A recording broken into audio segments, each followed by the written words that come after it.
बिहटा हो, मुजफ्फरपुर हो, दरभंगा हो, रोहतास हो, मुंगेर जिले के एक्सटेंशन सेंटर भी इसके माध्यम से उद्घाटन करने का काम किया जा रहा है। और इस सेंटर के माध्यम से कई साथी, जो हमारे नौजवान साथी हैं, वो कौशल प्रशिक्षण उनको प्राप्त होगा। वो अपने जीवन में अल्प अवधि के पाठ्यक्रम संचालित किए जाएंगे, डिप्लोमा की डिग्री दी जाएगी, दी जाएगी और रोजगार का सृजन का एक रास्ता खुल पाएगा। क्योंकि बिहार लगभग 14 करोड़ की आबादी है और बिहार आर्थिक रूप से लंबे समय से जो विकसित बिहार हुआ करता था, समृद्ध बिहार हुआ करता था, बीच के कुछ कालखंडों में हम रुक से गए थे। लेकिन 2005 के बाद नीतीश कुमार जी ने और 2014 के बाद देश के यशस्वी प्रधानमंत्री नरेंद्र मोदी जी ने इसको गति देने का काम किया है। आज ये जरूर मैं कह सकता हूं कि आज इस पूरी संरचना को आगे बढ़ाने से जो एमएसएमई की उपयोगिता है पूरे बिहार में हम फैला सकते हैं। और ये 5 से 6 टेक्नोलॉजी सेंटर जो हमारे यहाँ स्थापित होंगे, इसका लाभ लाखों बच्चे ले पाएंगे। लोगों को ट्रेनिंग मिलेगा, कौशल युक्त होंगे और उनको, मेरा मानना है कि 3 थीम पर जरूर वो प्रशिक्षण प्राप्त करेंगे कि बिहार में जो उत्पादन होगा,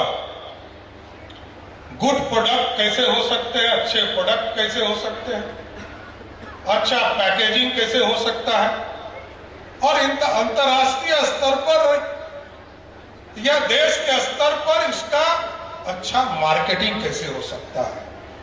ये सारे चीजों पर काम इस टेक्नोलॉजी सेंटर के माध्यम से हमको मिलेगा। लेकिन आपको बताते हुए खुशी हो रही है, आदरणीय जीतन राम मांझी जी बिहार के मुख्यमंत्री भी रहे।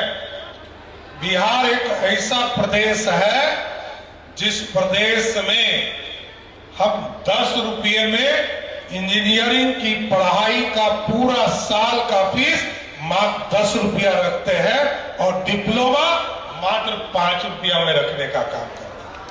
और लोग यहां से पहले लाखों बच्चे दूसरे राज्य में जाकर पढ़ाई करते थे। नीतीश कुमार जी ने इसकी शुरुआत कराया और आज हम कह सकते हैं कि कोई अनुमंडल नहीं है जहां आईटीआई हमारे नहीं है, पॉलिटेक्निक कॉलेज नहीं है। सभी जिले में हमने इंजीनियरिंग कॉलेज बनाने का काम किया है और तो अब तो इससे आगे बढ़कर, क्योंकि कई सेक्टर में कौशल युक्त लोग हमें चाहिए, तो अब तो मेडिकल कॉलेज भी सभी जिले में खोलने का रास्ता हम लोगों ने शुरुआत कर दिया है। इसलिए बिहार बदल रहा है और बिहार बदलने में हम तो जीतन राम मांझी जी से जरूर आग्रह करेंगे कि आपका एक सेंटर का जमीन उपलब्ध नहीं हो पाया, जरूर हम लोग इसको अगले 1 से 1.5 महीने के अंदर आपको जमीन भी उपलब्ध करा कर देंगे और आपसे आग्रह भी करेंगे कि हमारे यहाँ कई जगह पर इंजीनियरिंग कॉलेज में, पॉलिटेक्निक कॉलेज में और हमारे आईटीआई में कई जगह स्थान भी है।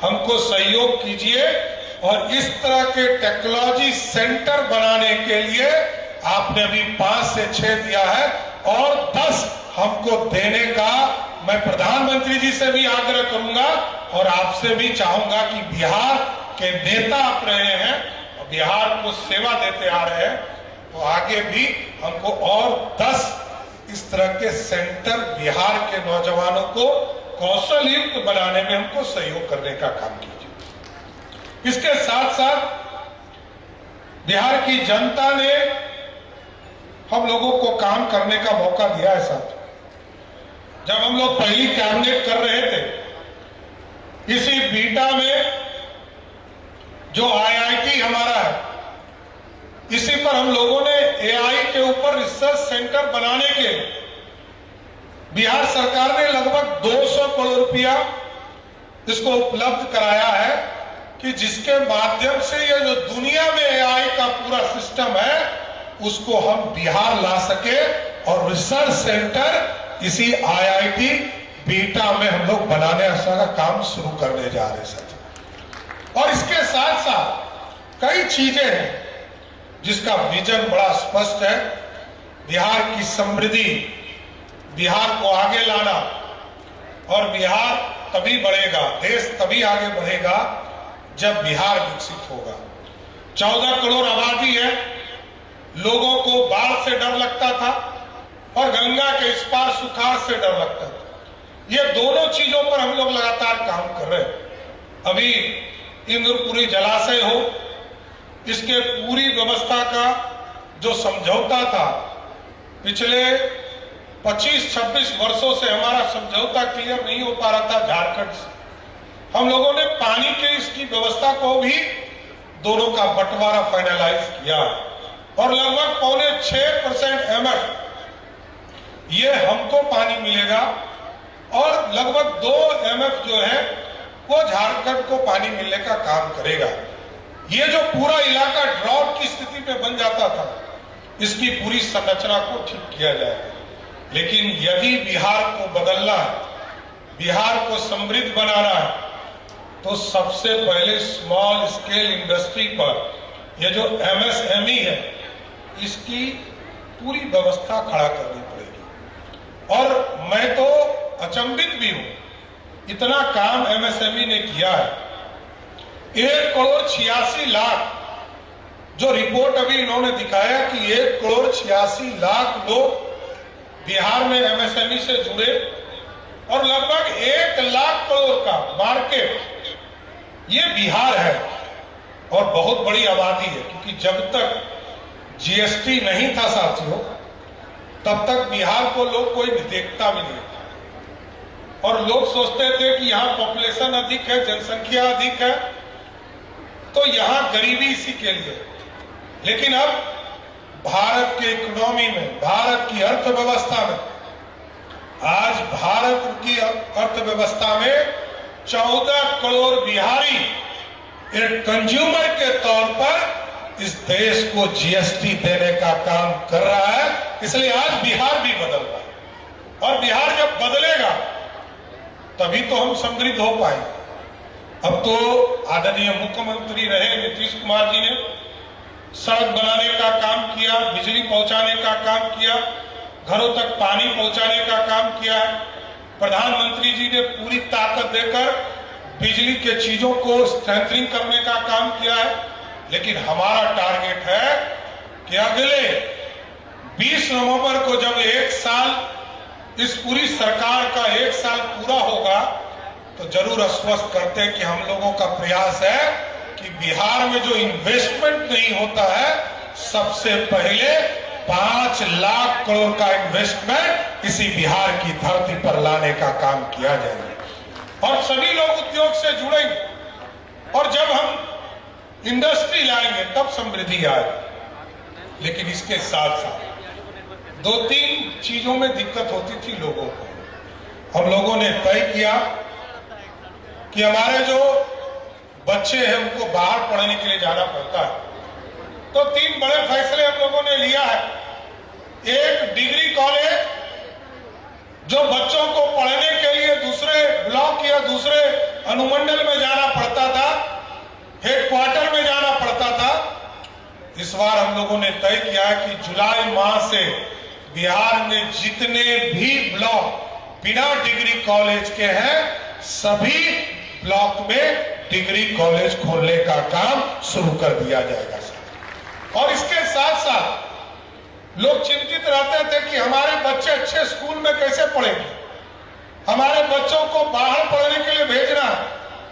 जो परिवार ये इच्छुक रहता था कि हमारे बच्चे बाहर जाकर पढ़े, तो हम लोगों ने 2 व्यवस्था खड़ा करने का निर्णय लिया।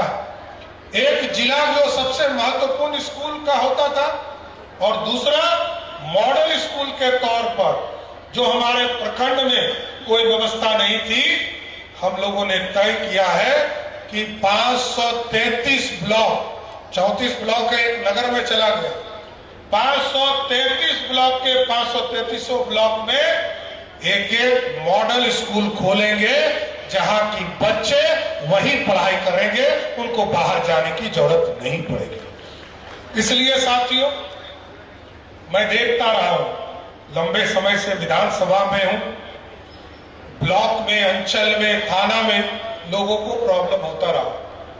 हमने कहा एक सहयोग कार्यक्रम चलाइए, और एक सहयोग कार्यक्रम चलाकर महीने में 2 कैंप हम लगाएंगे। 2 कैंप लगाकर ब्लॉक की समस्या, अंचल की समस्या और थाने की समस्या को ऑन स्पॉट हमारे पदाधिकारी समाप्त करने का काम करेंगे, उनको बाहर जाने की जरूरत नहीं पड़ेगी। इसलिए साथियों, आज एमएसएमई के इस टेक्नोलॉजी सेंटर के उद्घाटन समारोह में आने का मौका देने के लिए मैं आदरणीय जीतन राम मांझी जी को विशेष तौर पर धन्यवाद देता हूं कि मैं तो जब से राजनीति में आया, मैं जब से देख रहा हूं, तब से इनको देख रहा हूं। ये विधायक रहे, डिप्टी मिनिस्टर रहे, राज्य मंत्री के तौर पर भी इनके साथ काम किया, जब ये कैबिनेट मंत्री रहे तब भी इनके साथ काम किया, और जब ये मुख्यमंत्री भी रहे तब भी इनके साथ काम किया। आज तो ये भारत सरकार में मंत्री है, मैं एक मुख्यमंत्री के तौर पर इनके साथ काम कर रहा हूं। जरूर आश्वस्त करता हूं, बिहार की जनता की आकांक्षाओं को पूरा करने के लिए, मोदी जी और नीतीश जी के सपनों को साकार करने के लिए दिन और रात लगा दूंगा, और बिहार को बदलने में आपका सहयोग करता रहूंगा। इतना ही कहकर अपनी बातों को विराम देता हूं, और जरूर ये आग्रह करता हूं कि समृद्धि के लिए, बिहार की समृद्धि और विकसित भारत का सपना तभी पूरा होगा जब स्मॉल स्केल इंडस्ट्री में आप जुड़ेंगे, एमएसएमई के माध्यम से जुड़ेंगे, इंडस्ट्री के माध्यम से जुड़ेंगे, रोजगार से जुड़ेंगे, क्योंकि सरकार का भी कमिटमेंट है 1 करोड़ लोगों को सरकारी नौकरी और रोजगार देना, महिला बहनों को रोजगार देना। ये सारे काम को हम लोग को करना है, इसलिए आपका साथ मिला है और आगे भी मिलता रहे। इतने ही बात कहकर अपनी बातों को विराम देता हूं।